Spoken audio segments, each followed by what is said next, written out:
He looked her in the eye and laughed, sliding a check for $5,000 across the mahogany table. "Take it," he sneered. "It's more money than you've ever seen in your life. Go find a nice, simple man who likes simple women." He signed the divorce papers with a flourish, convinced he was shedding dead weight. He had no idea that the pen he was holding was manufactured by a subsidiary of her family's company. He didn't know that the building they were sitting in belonged to her trust fund. And he certainly didn't know that by signing that paper, he wasn't gaining his freedom, he was signing his own death warrant. This is the story of Ethan Caldwell, and the day he divorced the heiress of the world's most secretive trillionaire empire. The air conditioning in the conference room of Sterling, Cooper and Ross was set to a sterile 68 degrees, but Ethan Caldwell was sweating. Not from nerves, never from nerves, but from the sheer anticipation of freedom. He adjusted the cuffs of his bespoke Italian suit, a pitiful attempt to hide the smirk that kept threatening to break across his face. Across the expansive glass table sat Sarah. She looked exactly as she had for the last 5 years of their marriage, unremarkable. She wore a beige cardigan that had seen better days.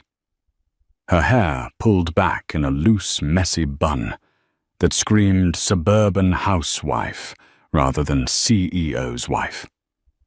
She was looking down at her hands, which were clasped tightly in her lap. No jewelry. Not even the wedding ring he had bought her. "Come on, Sarah," Ethan said, his voice dripping with a faux sympathy that was more insulting than shouting. "Let's not make this harder than it needs to be. My lawyer, Mr. Sterling, has been very generous with the terms." Arthur Sterling, a man whose hourly rate could feed a family of 4 for a month, nodded sharply. "Indeed. The prenuptial agreement you signed 5 years ago, Mrs. Caldwell, entitles you to very little. However Ethan is feeling, charitable. He is offering a lump sum of $50,000 to help you get back on your feet." Sarah didn't look up. She just stared at the polished wood of the table. Ethan leaned back, crossing his legs. He felt powerful. 5 years ago, when he was just a mid-level manager at a logistics firm, Sarah's quiet support and home-cooked meals were comforting. She was safe. But now he was the CEO of Caldwell Dynamics. He was closing deals in Tokyo and London. He was featured in Forbes' 40 Under 40. He needed a woman who looked good on a yacht, not one who looked like she was waiting for a coupons flyer in the mail. He needed Jessica. Jessica was 24, a model-turned-influencer, and she knew how to wear diamonds. Sarah. Ethan sighed, checking his Rolex. "I have a board meeting in an hour. Please, just sign the papers. You don't fit in this world anymore. You know it. I know it. Let's stop pretending." Finally, Sarah looked up. Her eyes were dry. There was no redness, no tears. There was something else in them, a flatness that Ethan mistook for defeat. "Is that what you think, Ethan?" she asked softly. "That I don't fit in your world? Look at you." Ethan laughed, gesturing vaguely at her outfit. "You're a nurse, Sarah. You wipe noses and change bedpans. I'm building the future of AI robotics. We're not on the same planet. I've outgrown you. It happens." He pulled a fountain pen from his breast pocket. It was a Mont Blanc limited edition. He loved that pen. He uncapped it and slid the divorce decree toward her. "Sign it. Take the 50 grand. Go back to Ohio or wherever your parents are from. Buy a small house. Find a nice mechanic. Be happy." Sarah reached out and took the document. She didn't pick up the cheap ballpoint pen the lawyer had provided. Instead, she reached into her battered tote bag and pulled out her own pen. Ethan almost laughed aloud. It looked like a simple, heavy black stick. No gold trim, no branding. Probably something she picked up at a drugstore. "I'll sign," Sarah said, her voice steady. "But I don't want your money, Ethan." "Don't be a martyr," Ethan snapped. "You need the money." "I really don't," she replied. She signed her name with fluid, elegant strokes. Sarah Caldwell. Then she paused, looked him dead in the eye, and crossed out Caldwell. Beside it, she wrote a name he hadn't seen since their marriage license, a name he had never bothered to Google because he assumed she came from poverty. Sarah Dubois. She slid the papers back. "Keep the 50,000, Ethan," she said, standing up. "You're going to need it for the legal fees coming your way when the audit hits." Ethan frowned. "What audit? What are you talking about?" Sarah didn't answer. She picked up her bag. "Goodbye, Ethan. I hope Jessica is worth half your company." "Oh wait, you don't own half the company, do you? You only have 15% equity. The investors own the rest." "How do you know about my equity split?" Ethan demanded, standing up. "I never discussed business with you." "You'd be surprised what you discuss when you think no one important is listening," she said. She walked to the door. As she reached for the handle, Arthur Sterling, the high-powered lawyer, suddenly went pale. He was staring at the signature on the papers. "Dubois," Sterling whispered, his voice trembling. "Mrs. Caldwell, are you related to the Dubois group?" Sarah turned back, a ghost of a smile playing on her lips. "Related, Mr. Sterling, I am the Dubois group." She walked out, leaving a silence in the room so heavy it felt like it could crush bones. Ethan looked at his lawyer. "Who the hell are the Dubois group? And why do you look like you just saw a ghost?" Sterling wiped sweat from his forehead. "Ethan, the Dubois group isn't a company. It's a sovereign private equity fund. They own the bank that holds your company's loans. They own the building we are standing in. They own everything." Ethan laughed nervously. "Sarah. My Sarah. She buys her clothes at Target. You're mistaken." But as he looked down at the signature, the bold, aristocratic loops of the D in Dubois, the first seed of terror planted itself in his gut. The elevator ride down to the lobby felt like a descent into a new reality for Sarah. For 5 years, she had played the role of the supportive wife. She had met Ethan when he was a struggling junior analyst. She had fallen in love with his drive, his hunger. She had hidden her identity not to deceive him, but to protect him, and to see if someone could love her for Sarah, not for the trillions attached to the Dubois name. Her father, Alexander Dubois, the patriarch of the European banking cartel that quietly dictated global economies, had warned her.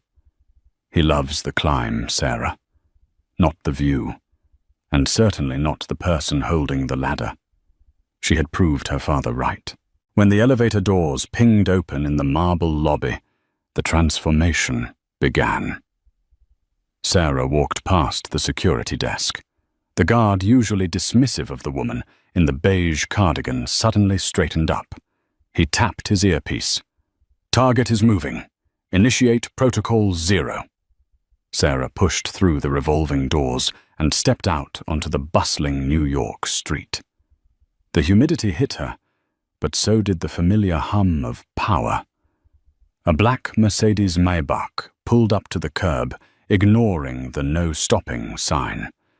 The traffic police officer started to walk over, saw the diplomatic plates, and immediately turned around, pretending he saw nothing. A man in a sharp charcoal suit stepped out of the rear passenger side. He was older, with silver hair and eyes that missed nothing. It was Henry, her family's consigliere, and her personal protector since childhood. "Ms. Sarah," Henri said, bowing his head slightly. He didn't look at her clothes. He looked at her eyes. "Is it done?" "It's done, Henri," Sarah said, sliding into the leather interior that smelled of lavender and old money. "Did he take the bait?" "He signed. He mocked me. He offered me $50,000. Henri chuckled darkly as he closed the door and settled into the front seat. $50,000. That wouldn't cover the fuel for your jet for a weekend. The insolence is almost impressive." "Where to, madame?" the driver asked. "The penthouse," Sarah said, leaning back and pulling the pins out of her hair, letting the golden waves fall over her shoulders. "And Henri, get me a secure line to the board of directors at Caldwell Dynamics." Henri tapped on a tablet. "Already done. I took the liberty of freezing their credit lines 10 minutes ago. The notification should be hitting his inbox right about now." Back in the conference room, Ethan's phone buzzed. Then it buzzed again. Then it began to vibrate incessantly, a swarm of angry bees in his pocket. "Ignore it," he muttered, still staring at the divorce papers. "Sterling explained this to me. Sarah is a nurse. Her dad was a librarian or something." "Did you ever meet him?" Sterling asked, typing furiously on his laptop. "No, he died before we met. She said he left her a small collection of books."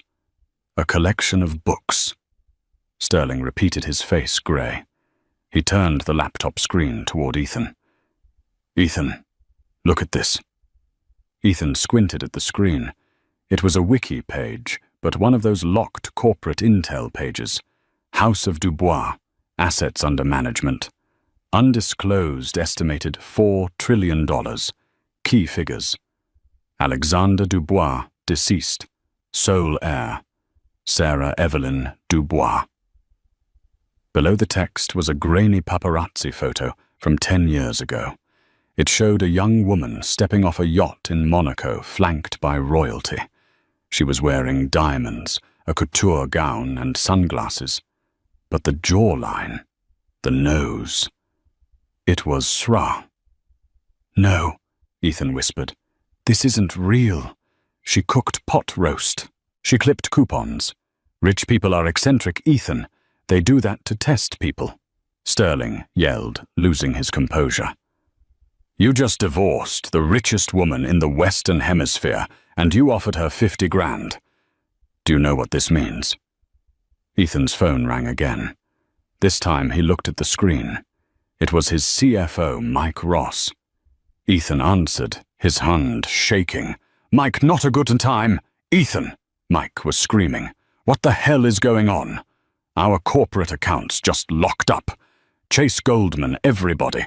I just got a call from the Relentless Acquisition Department at Vanguard. They said our credit facility has been revoked due to a conflict of interest with the primary stakeholder." "Who is the primary stakeholder?" Ethan demanded, loosening his tie. "We don't have a single majority shareholder." "We do now," Mike yelled. "A holding company called Aurelius LLC just bought out the 3 major venture capital firms that backed us. They bought the debt, Ethan. They own the debt, and they are calling it in. Immediately." "Who is Aurelius LLC?" "I don't know, but the fax came through, signed by the director." "Read me the name, Mike." There was a pause on the line. "It's signed S. Dubois." Ethan dropped the phone. It hit the carpet with a dull thud. The room spun. Aurelius. Sarah used to read Marcus Aurelius before bed. He had made fun of her for reading boring philosophy. "She's killing the company." Ethan realized, his voice hollow. "She's not suing me. She's deleting me." Sterling slammed his laptop shut. "Ethan, I can't represent you anymore." "What?" Ethan stared at him. "We have a retainer. Conflict of interest, Sterling said, grabbing his briefcase. My firm. We lease our offices in London and Hong Kong from the Dubois estate. If I fight her, we lose our leases. I'm sorry, Ethan. You're on your own. The lawyer bolted from the room, leaving Ethan alone with the signed divorce papers and the deafening silence of a life that was rapidly imploding. He ran to the window, looking down 40 stories to the street below. He saw the black Maybach pulling away from the curb, merging effortlessly into traffic as other cars moved out of its way. Sarah, he whispered. But the woman in the cardigan was gone. The enemy had awakened. Ethan sat in the back of an Uber Black. His corporate driver had mysteriously gone off duty 20 minutes ago, staring at the passing lights of Manhattan. His phone was a brick of bad news. Emails from suppliers cancelling contracts, texts from board members demanding emergency meetings, and 3 missed calls from his mother asking why her supplementary credit card had been declined at the grocery store. He needed a drink. He needed Jessica. He arrived at Le Coucou, one of the city's most exclusive French restaurants. This was where he and Jessica celebrated his wins. Tonight he was supposed to be celebrating his freedom. Jessica was already seated at their usual corner table. She was stunning, wearing a red silk dress that hugged her figure, her blonde hair cascading over her shoulders. She looked expensive. That was the problem with Jessica, Ethan realized for the first time. She looked expensive, whereas Sarah just looked present. Finally, Jessica beamed as he approached, offering her cheek for a kiss. I ordered the 82 Petrus. I figured since you saved $50,000 by not giving it to the dowdy ex-wife, we could splurge. Ethan sank into the chair, the velvet feeling like sandpaper against his nerves. The waiter poured the wine. It cost $4,000 a bottle. Ethan felt nauseous. Jessica, Ethan started, his voice tight. We need to talk. Oh, don't be so serious. She laughed, sipping the wine. Did she cry? Did she beg God? I bet she looked pathetic in those awful cardigans. I'm so glad you're finally done with that charity case.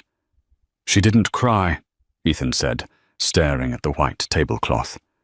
And she didn't take the money. Jessica paused, the glass halfway to her lips. She didn't take it. Is she stupid? What is she going to live on? Ethan looked up, his eyes bloodshot. Jessica, she's not who we thought she was. What does that mean? Is she secretly a psycho? She's Sarah Dubois. Jessica blinked. Okay. And I'm Jessica Miller. What's your point? No, Jessica, Dubois, as in the Dubois Group, as in the people who own the building we are sitting in right now, as in the people who own the bank that finances my company. Jessica frowned, a look of genuine confusion on her face. Wait, you mean Sarah, your wife, who drives a 2015 Honda Civic, is rich? She's not rich, Ethan whispered, leaning in. She's a trillionaire, or her family is, and she just declared war on me. Jessica stared at him for a long moment. Then she burst out laughing. It was a loud, sharp sound that made heads turn. Ethan, honey, you're stressed. She giggled, reaching for his hand. That is the most ridiculous thing I've ever heard. Sarah, that mouse, she probably lied to scare you. It's a classic manipulation tactic. My credit lines are frozen, Jessica. The company accounts are locked. So call the bank. She snapped, her patience thinning. Fix it. You're the CEO. Stop acting like a victim. The waiter arrived with the check for the wine, placing it discreetly on the table. Ethan grabbed his black Amex Centurion card, the black card he was so proud of, and slapped it on the tray. I'm trying to tell you, Ethan hissed. It's real. The waiter returned 30 seconds later, looking uncomfortable. Mr. Caldwell. The card was declined. Ethan felt the blood drain from his face. Try it again. It's an unlimited limit. We tried it twice, sir. The code returned is card stolen, lost. Confiscate immediately. Jessica's eyes widened. She looked at the card, then at Ethan. The dynamic at the table shifted instantly. The admiration in her eyes evaporated, replaced by a cold, calculating assessment. Do you have another card? She asked sharply. I have my personal visa. He handed it over. The waiter returned. Declined, sir. Silence stretched between them. The bustling noise of the restaurant seemed to fade into a high-pitched ringing in Ethan's ears. You have no money, Jessica stated. It wasn't a question. It's temporary, Ethan pleaded. It's just a hold. I'll sort it out in the morning. Sarah is just playing games. Jessica stood up. She picked up her clutch. She didn't look angry. She looked bored. Where are you going? Ethan asked, panic rising. I'm not doing this, Ethan, she said, smoothing her dress. I signed up for the CEO of Caldwell Dynamics, not a guy who can't pay for dinner. Call me when your cards work. Jessica, you can't just leave me here. She looked down at him, her expression icy. You left your wife of 5 years because you thought you could do better. Don't act surprised when karma walks in wearing high heels. Handle the bill, Ethan. She walked out. Ethan was left alone. He looked at the waiter, then at the $4,000 bottle of wine, mostly full. I need to make a phone call, Ethan stammered. I'll have security wait with you, sir, the waiter said politely, but his eyes were hard. Ethan pulled out his phone. He didn't call his lawyer. He didn't call his parents. He dialed the one number he had deleted from his contacts 2 hours ago. Sarah. It rang once, twice. Then a voice picked up. But it wasn't Sarah. Mr. Caldwell, came the smooth, deep voice of Henri. Ms. Dubois is currently indisposed. She is having a late supper with the Prince of Liechtenstein. Can I take a message? Let me speak to her, Ethan shouted, not caring about the staring diners. Tell her she can't do this. This is illegal. Financial abuse. Mr. Caldwell, Henri said, his voice dropping an octave. You signed a waiver of rights to all marital assets in exchange for a clean break. As for the company, you should really read the fine print of your initial angel investment contract from 5 years ago. The one with Blue Heron Ventures. What about it? Blue Heron is a shell company for Ms. Dubois's charitable trust. She didn't just support you emotionally, Ethan. She funded you. Every dollar. She made you. And as the contract states, the primary investor reserves the right to liquidate assets in the event of gross mismanagement or moral turpitude. Ethan couldn't breathe. Sarah hadn't just been his wife. She had been his boss for 5 years, and he had treated her like a servant. Henri, Ethan begged, his voice cracking. Please, I'm at a restaurant. My cards. Yes, we received the notification, Henri said calmly. It appears you are experiencing a liquidity crisis. Perhaps you should try washing dishes. I hear it builds character. Goodbye, Mr. Caldwell. The line went dead.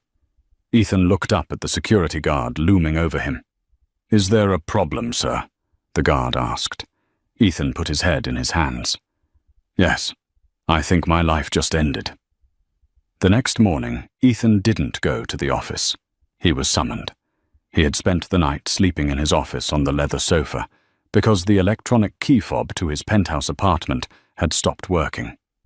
The doorman, a man Ethan had never tipped in 3 years, had simply shrugged and said, Building management orders, Mr. Caldwell. The lease has been terminated.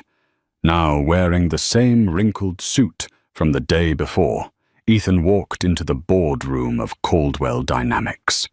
It was full, but not with his usual board members. The tech bros and Silicon Valley investors were gone. In their place sat 6 men and women in dark, severe suits.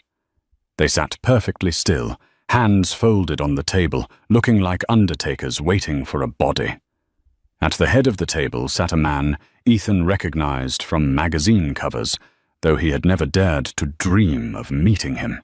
Arthur Blackwood, the Grim Reaper of Wall Street, a man who specialized in hostile takeovers and corporate dismantling. "Sit down, Mr. Caldwell," Blackwood said, not looking up from a file he was reading. Ethan slumped into a chair at the far end of the table. "Where is my board? Where is Mike? Mike resigned this morning. Smart lad," Blackwood said, finally looking up. His eyes were grey and lifeless. "As for the board, they have sold their controlling interests to Aurelius LLC as of 4:00 a.m. this morning. You are looking at the new ownership. You can't do this," Ethan said, trying to summon some of his old CEO bravado. "I founded this company. My code is the backbone of the platform. Your code," Blackwood corrected, "is proprietary property of the company, and the company belongs to us. Now let's discuss your exit." "I'm not leaving," Ethan slammed his hand on the table. "I have a contract," Blackwood signaled to an assistant who slid a single piece of paper toward Ethan. "You have a moral clause in your employment agreement, Ethan.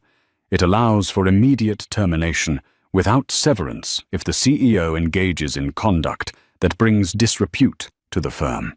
We have evidence that you used company funds, specifically the client entertainment budget, to finance a 2-year affair with a Miss Jessica Miller. Dinners, hotels, jewelry." "Everyone does that," Ethan protested. "That's standard business." "It is embezzlement," Blackwood stated coldly. "And the primary shareholder, Ms. Dubois, takes a very dim view of infidelity funded by her money." Ethan felt the trap snap shut. Sarah had known. She had known about Jessica for 2 years. She had watched him swipe the company card, knowing it was effectively her money, and she had said nothing. She was waiting, collecting receipts, building the coffin. "So that's it?"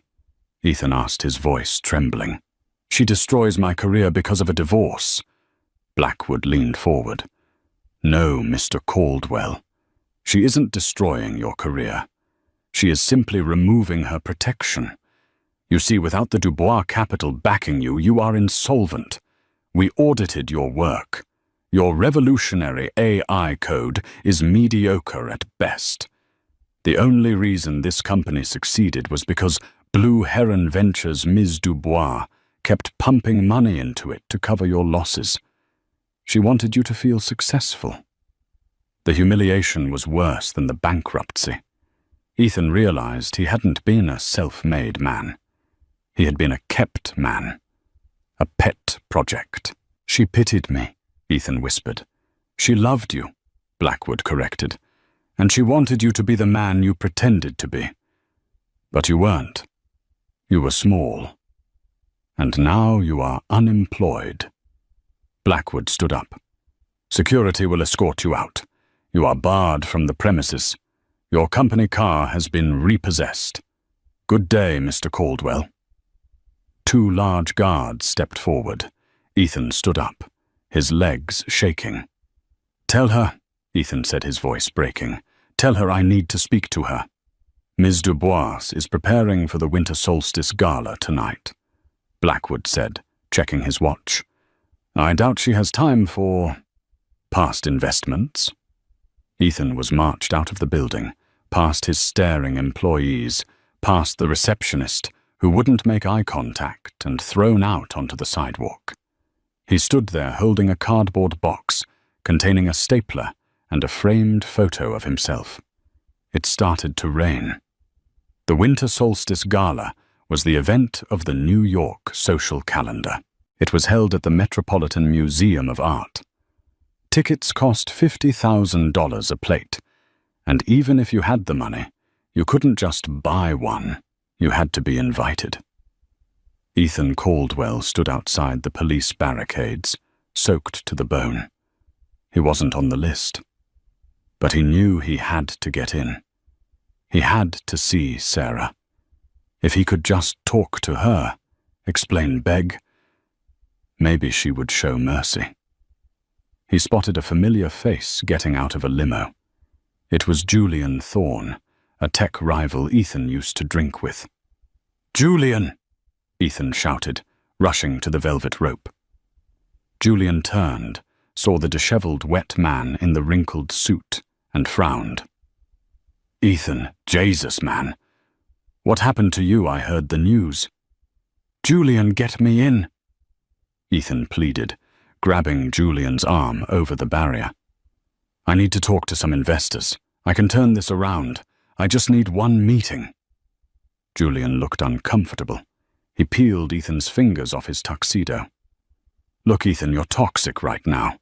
Blackwood sent out a memo. Anyone who does business with you gets blacklisted by the Dubois Group. I can't risk it. They own my supply chain." "Please," Ethan begged, "just as a +1. I'll stay in the back." Julian sighed, looking at the desperate man who used to be arrogant. "Fine, but you keep your mouth shut and fix your tie. You look like a homeless person." Ethan slipped past security as Julian's guest. He rushed to the bathroom, dried his hair under the hand dryer, and tried to smooth out his suit. He looked gaunt, haunted. But he was in. The Temple of Dendur was transformed into a glittering wonderland of ice sculptures and diamonds. The air smelled of expensive perfume and old money. Ethan grabbed a glass of champagne from a passing tray, downing it in one gulp to steady his nerves. He scanned the room. He saw senators, movie stars, oligarchs, and then the room went silent. The chatter stopped. The music faded. All eyes turned toward the grand staircase. "Ladies and gentlemen," the announcer's voice boomed, "the chairwoman of the evening, Miss Sarah Dubois." Ethan looked up, and his breath stopped. Descending the stairs was a woman who looked like a queen.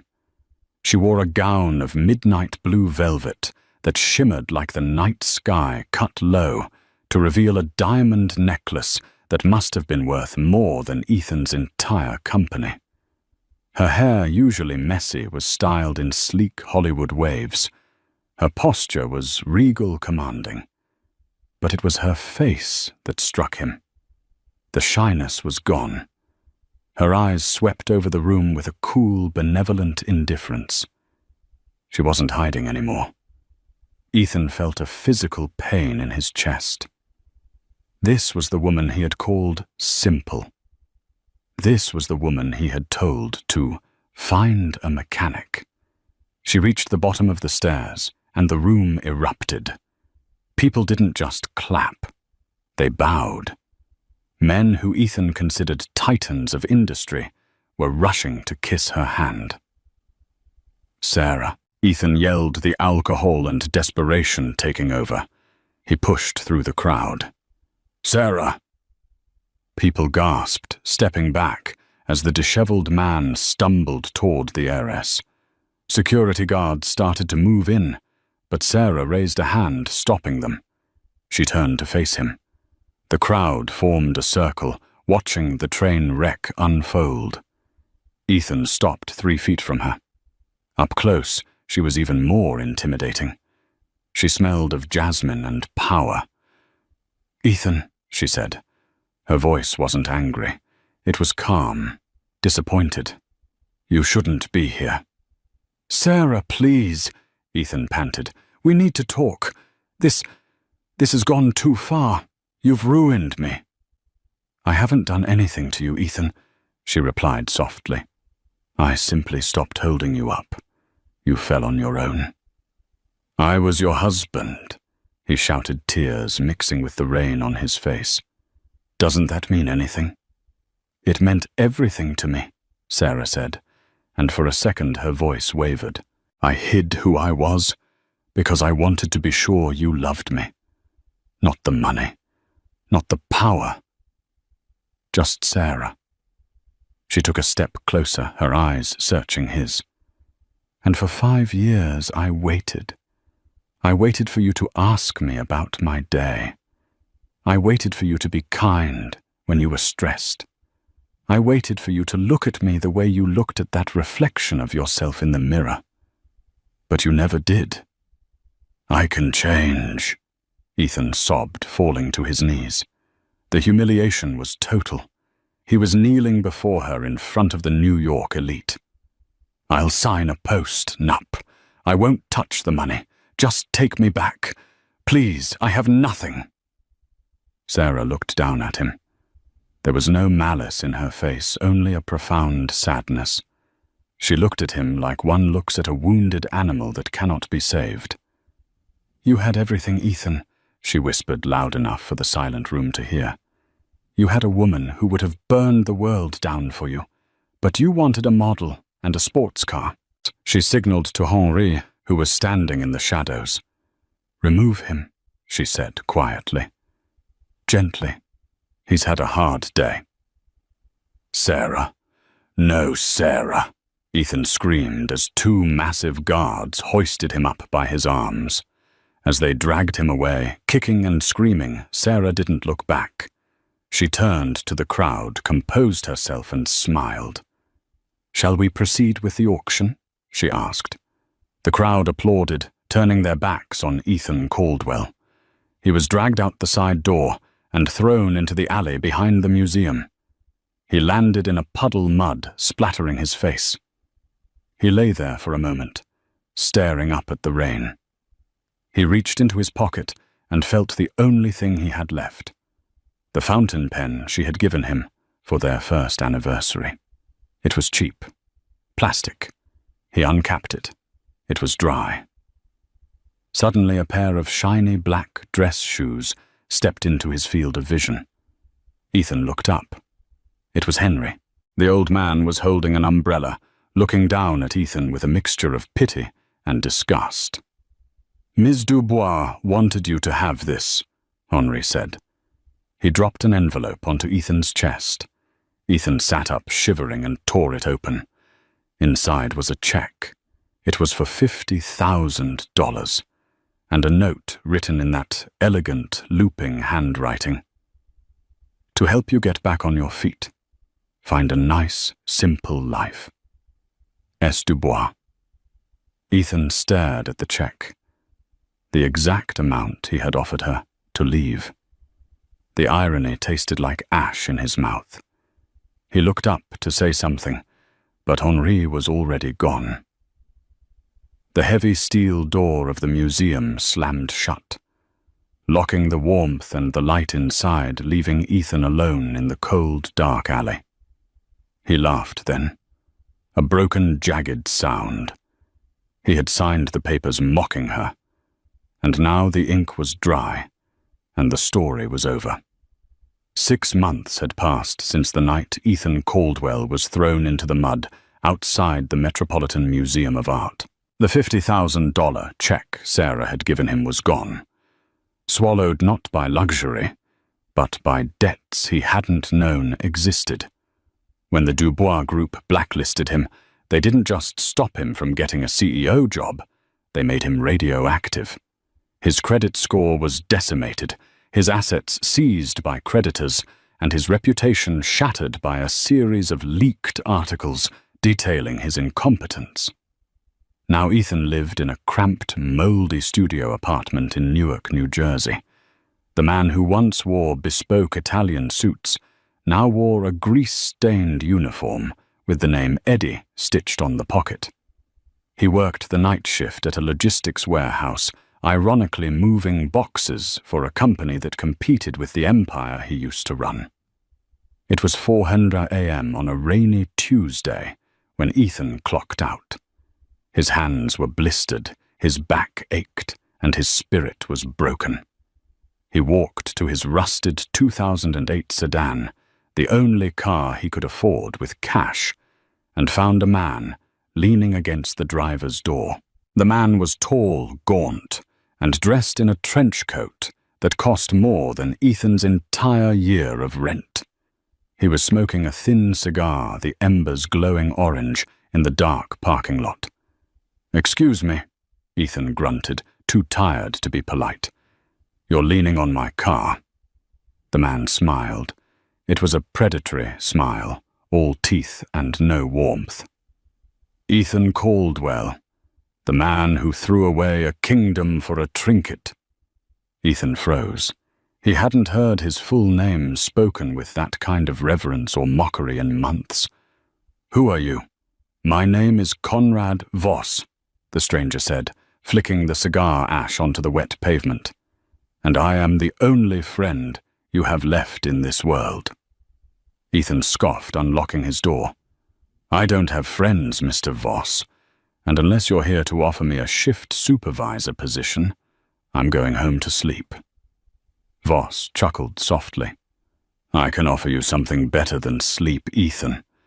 I can offer you retribution." Ethan paused, his hand on the door handle. The word hung in the damp air. Retribution. Sarah Dubois destroyed my life, too. Voss said, his voice dropping to a conspiratorial whisper. "Her father Alexander stole my family's shipping empire 30 years ago. He crushed my father, just like Sarah crushed you. They are monsters, Ethan. They feed on people like us." "She's a trillionaire," Ethan said bitterly. "She's untouchable. I tried to talk to her. I tried to apologize. It's over." "It's only over if you stay on your knees," Voss countered. He reached into his coat and pulled out a thick manila envelope. "You think you know why she hid her identity? You think it was a romantic test? You are so naive." Voss shoved the envelope into Ethan's chest. "Read this. It's the patent filing for the AI code you wrote, the one you thought belonged to Caldwell Dynamics." Ethan hesitated, then ripped the envelope open under the flickering streetlight. He scanned the documents. His eyes widened.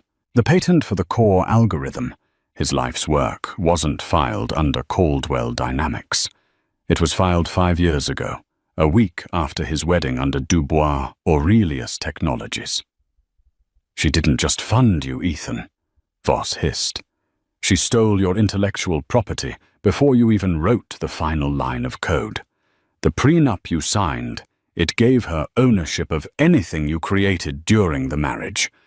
That AI, it's currently generating $40 billion a year for her European servers. She didn't divorce you because you were a bad husband. She divorced you because the product was finished and she didn't need the developer anymore." The world tilted on its axis. The sadness and regret Ethan had felt for 6 months evaporated, replaced by a white-hot rage. He hadn't just been a bad husband. He had been a victim. A mark. She had played the long con. "40 billion, Ethan whispered. "And you got 50,000, Voss added, twisting the knife. "A tip, like you were a waiter." Ethan looked up at Voss, his eyes hard for the first time since the divorce. "What do you want?" "There is a loophole," Voss said, his eyes gleaming.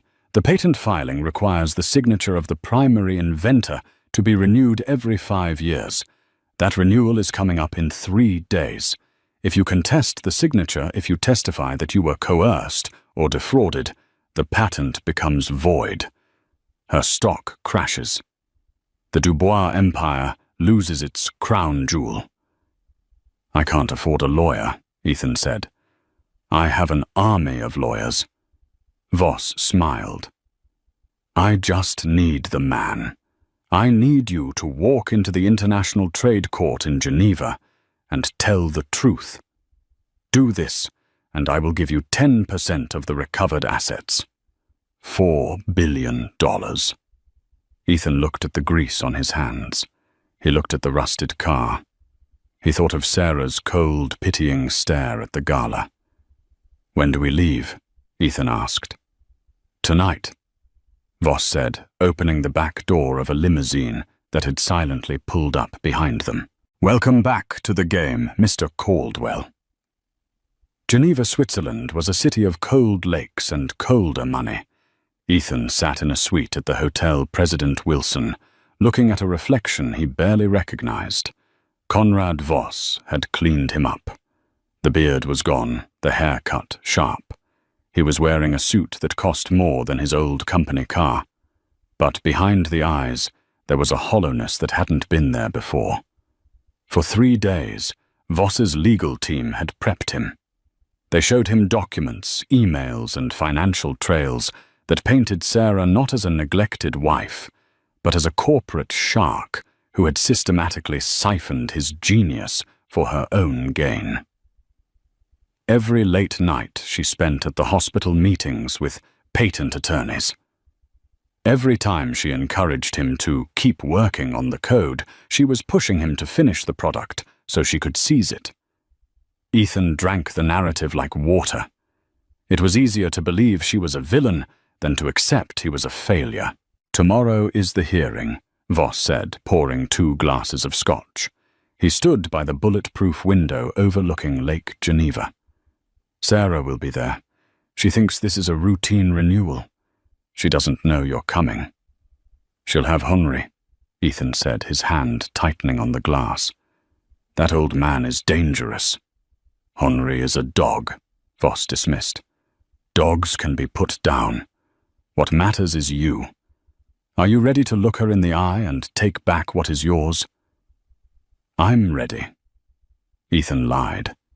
In truth, a seed of doubt had begun to sprout in his gut. The documents Voss showed him were convincing, but they were complex, redacted. And Voss himself, there was a cruelty in the man that made Ethan uneasy. Voss didn't just want to win. He wanted Sarah obliterated. He talked about the Dubois family with a fanaticism that bordered on madness. That night, unable to sleep, Ethan sat by the fireplace. He picked up the tablet Voss had left on the coffee table. It was unlocked. Ethan knew he shouldn't snoop. But old habits died hard. He opened the file directory. He ignored the legal briefs and found a folder marked Operation Icarus. He clicked it. It wasn't a legal strategy. It was a hit list. There were blueprints of the Dubois estate, schedules of Sarah's movements, and then a document that made Ethan's blood freeze. Memorandum of Understanding between Conrad Voss and the Voronov Syndicate. Subject: liquidating the Dubois asset. Details upon the voiding of the AI patent. The Dubois stock protection protocols will disable for 24 hours. During this window, Voronov mercenaries will initiate a kinetic strike on the Geneva courthouse. Target S. Dubois. Primary objective elimination. Ethan dropped the tablet. This wasn't about a lawsuit. This wasn't about money. Voss was using Ethan to lure Sarah out of her fortress, to distract her legal team and security with a patent dispute so he could kill her. The patent theft story was a fabrication, a lure. Voss needed Ethan to be the bait. Ethan stood up, his heart hammering against his ribs. He hated Sarah for hiding the truth. He hated her for the humiliation. But he didn't want her dead. And he certainly didn't want to be an accessory to murder. He moved to the door, but it opened before he could touch the handle. 2 massive men in tactical gear stood there. Behind them was Voss, still smiling, but the smile no longer reached his eyes. "Going somewhere, Ethan?" Voss asked softly. "You're going to kill her," Ethan whispered, backing away. "The patent, it's all a lie. The patent is real enough to get her into the courtroom." Voss shrugged, stepping into the room. But yes, the endgame is finality. The Dubois family destroyed my father. I will not just take their money. I will end their bloodline. I won't do it, Ethan said. I won't testify. Oh, you will, Voss said, nodding to the guards. One of them pulled out a syringe. We have ways of ensuring compliance. Besides, you don't need to speak much. Just sit there, look angry, distract Henri. My men will handle the rest. The guard lunged. Ethan tried to fight. He threw a heavy crystal ashtray, striking one guard in the temple, but he was a coder, not a fighter. The second guard tackled him, pinning him to the plush carpet. The needle went into his neck. Darkness rushed in. The last thing Ethan heard was Voss's voice. Make sure he looks presentable for court. We have a show to put on. Ethan woke up in a holding cell behind the Grand Tribunal of Geneva. His head was pounding, his limbs heavy. He was dressed in his suit, sitting on a bench. The door opened. A corrupt bailiff, paid by Voss, grabbed his arm. It's time, Mr. Caldwell. He was marched down a marble hallway. He tried to speak, to yell, but his tongue felt thick, likely a side effect of the drug. He was groggy, pliable. They pushed him through heavy oak doors into the courtroom. It was majestic. High ceilings, murals of justice, and a silence that weighed tons. On the right side sat the Dubois legal team, an army of 20 lawyers, and in the center of them, Sarah. She wore a white suit, sharp and immaculate. She looked tired, her face pale, but her eyes were steel. Beside her stood Henri, scanning the room like a radar. On the left side, Conrad Voss sat looking the picture of righteous indignation. He patted the empty chair beside him. Sit, Voss hissed, as Ethan was deposited in the chair. Remember, one wrong move, and my sniper in the gallery puts a bullet in your spine. Then he shoots her. Ethan looked up at the gallery. It was packed with press and spectators. He couldn't see a sniper, but he knew Voss wasn't bluffing. The High Judge banged his gavel. Case 90221, Dubois Aurelius versus Caldwell. Challenge of patent validity. The proceedings began. Voss's lead lawyer stood up, spinning a tale of woe. He painted Ethan as the brilliant, downtrodden genius, and Sarah as the Black Widow. Ethan stared across the aisle. Sarah was looking at him. She wasn't looking at him with anger. She was looking at him with confusion.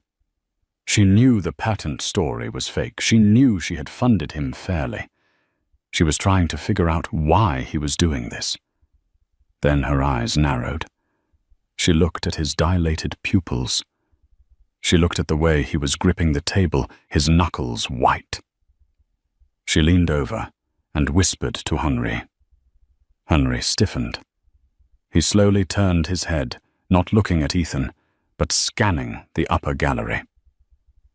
Mr. Caldwell, the judge boomed. Please stand and state your claim. Do you assert that your signature on the assignment of rights was forged or coerced? This was it. The moment. Voss dug his shoe into Ethan's ankle under the table. Say it, he whispered. Say yes. Ethan stood up. His legs wobbled. He gripped the podium. The microphone screeched slightly. He looked at Sarah. For 5 years he had been selfish. He had been blind. He had signed divorce papers to get rid of her. And now he was about to sign her death warrant. You had a woman who would have burned the world down for you, she had said. Ethan took a deep breath. The drug haze was lifting, replaced by adrenaline. Mr. Caldwell, the judge pressed. Ethan looked directly at Sarah. He saw the sniper in his peripheral vision, a glint of a lens in the shadows of the upper balcony. No, Ethan said. The courtroom gasped. Voss froze. "Excuse me," the judge asked. "My signature was not coerced," Ethan said, his voice gaining strength. "Sarah Dubois. Sarah Dubois is the most honorable woman I have ever known. She funded me. She supported me. This lawsuit is a lie." Voss lunged for him. "He's drugged. He's unstable." Ethan dodged Voss's hand and shouted, pointing at the balcony. "Henri Top, left balcony, shooter." Henri didn't hesitate. Before the sentence was finished, the old man had drawn a suppressed pistol from beneath his jacket in a court of law and fired 3 shots toward the shadows of the gallery. Chaos erupted. Screams filled the air. A body tumbled from the balcony, a rifle clattering to the floor below. "Protective circle!" Henri roared. 4 undercover guards in the audience leaped over the railing surrounding Sarah with Kevlar briefcases. Voss, realizing his plan had failed, pulled a knife from his sleeve and lunged at Sarah across the aisle. He was desperate, suicidal. Ethan didn't think. He didn't calculate the ROI. He just moved. He threw himself across the aisle, intercepting Voss. The knife that was meant for Sarah's neck plunged into Ethan's shoulder. Pain, white and blinding, exploded in his body. Ethan tackled Voss to the ground, punching him, screaming with all the rage of the last 6 months. "Don't you touch her! Don't you touch her!" Security swarmed them. Voss was dragged away, bloodied and laughing maniacally. Ethan lay on the marble floor, gasping for air, blood pooling around his shoulder. The ceiling spun. Then a face appeared above him. Sarah. She wasn't looking at him like a pity case anymore. She was crying. She pressed her hands against his wound, her white suit staining red with his blood. "You idiot!" she sobbed. "You absolute idiot!" I didn't sign," Ethan wheezed, smiling through the pain. "I didn't take the deal." "Why?" she asked, her tears falling on his face. "Why did you save me?" "Because," Ethan whispered, his vision fading to black. "You were right. I was a poor man. I wanted to be rich. Just for a minute." He closed his eyes. The recovery took 3 months. When Ethan walked out of the private clinic in the Swiss Alps, his arm was in a sling and he walked with a slight limp. He found a black car waiting for him. Not a Maybach. A simple, sturdy Range Rover. Henri was the driver. "Where are we going?" Ethan asked. "Jail. Ms. Dubois declined to press charges for your involvement with Voss." Henri said, his voice lacking its usual iciness. "Considering you saved her life, she considers the debt paid." They drove in silence for an hour, winding through the mountains until they reached a small, picturesque village. Henri stopped in front of a cozy, timber-framed cottage with a view of the valley. It was beautiful, simple. "This is yours," Henri said, handing him a set of keys. "The deed is in your name. There is a workshop in the back, fully stocked. Tools, engines, old motorcycles, just like you used to talk about before you decided you wanted to be a CEO." Ethan took the keys. "And Sarah. Ms. Dubois is in Singapore, running the world." Henri paused. "She wanted you to know that she forgives you, but she cannot forget. Some bridges once burned cannot be rebuilt, but that doesn't mean you can't build a new house." Henri got back into the car. "Wait," Ethan said. "Did she leave a note?" Henri smiled, a genuine smile this time. "No note, Mr. Caldwell. Just the keys. She figured you were done with paperwork." Ethan watched the car drive away. He turned and looked at the cottage. He walked to the door and unlocked it. Inside it smelled of pine and sawdust. It was quiet. It was peaceful. He walked to the back workshop. There was an old 1960s Triumph motorcycle on the lift waiting to be restored. Ethan Caldwell took off his sling. He picked up a wrench. He felt the weight of the cold steel in his hand. It felt real. It felt better than a Mont Blanc pen. He wasn't a billionaire. He wasn't a CEO. He was alone. But for the first time in his life, as he looked out the window at the mountains, Ethan Caldwell felt like a rich man. Ethan Caldwell's journey proves that sometimes you have to lose everything to find out who you really are. He wanted the world, but he couldn't handle the woman who owned it. In the end, his redemption didn't come from money or power, but from a single act of selfless courage. He didn't get the girl back because real life isn't a fairy tale. But he got his soul back. And maybe, just maybe, that's worth more than $1 trillion. What do you think? Did Sarah let him off too easy? Or did Ethan finally earn his peace? Let me know in the comments below. If this story hooked you, please hit that like button and subscribe for more dramatic tales of betrayal and redemption.